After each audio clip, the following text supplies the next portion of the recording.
Hello everyone, সকাল সকাল চলে এসেছে। আজকেও দোকান বন্ধ বলে আমরা দুজনে বেরিয়ে পড়েছি আবার আজকেও। আর চলে আসলাম একটা হোটেলে এসে অনেকক্ষণ বসে থাকার পরে মাজাটা ব্যথা হয়ে যাচ্ছিলো আমাদের। তারপরে আসলো ওর খাবারটা। আমি যেহেতু খাবার খেয়েছি বলে আমি আর আনিনি, তো আমার গন্ধে খিদে পেয়ে যাচ্ছিলো, তাই আমি ওকে বললাম একটু দাও না গো খাই। অনেক বলার পরে ও আমাকে একটু পরোটা ছিঁড়ে দিয়ে আবার সেটাকে নিয়ে নিল, বলো কি তুমি আমাকে দাওনি, তো আমি দেবো না। তাই আমি বললাম হাই রে পোড়া কপাল আমার, কি একটা বর পেয়েছি। বলার সাথে সাথে বলো কি খাবি তুমি, আমি বললাম হ্যাঁ।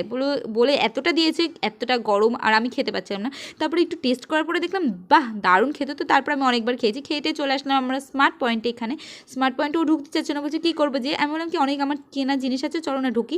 তো ঢুকলাম, অনেক খোঁজার পরে আমি কিছুই পাচ্ছিলাম না। তারপরে দেখলাম আমার পছন্দের মাখানা রয়েছে, তো আমি এটাকে একটু উল্টে পাল্টে দেখলাম যে ওজনটা একদম কম, দামটা প্রচুর বেশি, তাই এটাকেও রেখে দিলাম। তারপরে দেখতে পেলাম একটা কাপ নুডলস রয়েছে, তো আমি বললাম চলো এটাকেই নিয়ে নিই, তাহলে আজকে রাতের ডিনারটা এটা দিয়েই সেরে নেবো। তো বলে দেখি ওয়েটটা কেমন।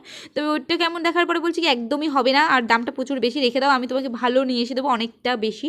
তারপর অনেক খোঁজার পরে দেখলাম দাদা একটা কেক এনেছিল, সেই কেকটা কিন্তু এখানে দামটা বেশি বলে এটাও নিলাম না। তারপরে ঘুরলাম, অনেক কিছু খাসখাস পাওয়া যায় কিনা এখানে অনেকক্ষণ ধরে খোঁজার পরে পেলাম না। তারপর অনেকক্ষণ পরে একটা আনকমন জিনিস পেলাম, যে ব্ল্যাকবেরি দই।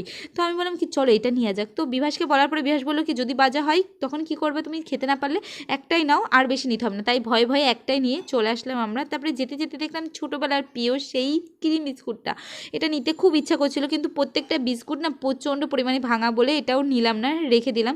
তারপরে চলে আসলাম আমরা বিল করতে, আর বিল করে আমরা এখন বেরিয়ে যাচ্ছি। তো এখানে আমরা অনেক কটা জিনিস খুঁজে পাইনি, সেই জন্য আমরা চলে যাচ্ছি। আর বিভাস বলে লস্যিটা এখনও ঠান্ডা আছে, তো আমরা এখান থেকে একবারে খেয়ে যাই, তাই জন্য ও পাইপটা ফুটো করছে। আর এই লস্যিটা ওই পছন্দ করেছে, যে আনকমন জিনিস, চলো এটা খেয়ে দেখি কেমন। তো আমি বললাম আমি প্রথমে টেস্ট করি, তো আমি মুখে দিয়েই দেখলাম কি বাজে খেতে, আমার একটু ভালো লাগে না। আমি বললাম তোমার লস্যি তুমিই নাও, আমি খেতে পারছি না। তো ও বললো কি যে ধ্যাত তরিকা, আমি ভালো লাগছে না, আমারই ভালো লাগছে না, তুমি খাও তো খেয়েটে।